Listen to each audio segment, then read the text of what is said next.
You are watching Dancehall and News TV on YouTube, and now the news. Chronixx teams up with Ravers Clavers to serve an official dance video for his smash hit single. Likes. The reggae superstar has been linking up with the Ding Dong-led dance crew since last year, and he's already learned a few dance moves. One of the biggest singles coming out of Jamaica this year. Likes is featured on Chronixx's chart-topping Chronology album, which earned him a Grammy and MOBO nomination. The new Likes video features the Ravers Claves members showing off some new dance moves.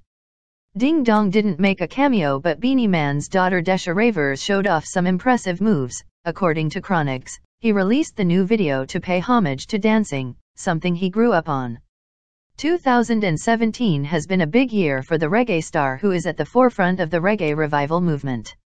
Last weekend Chronixx sold out 2 shows in Kingston and Montego Bay as he brought his Chronology World Tour to his home soil. Big ups to Chronixx.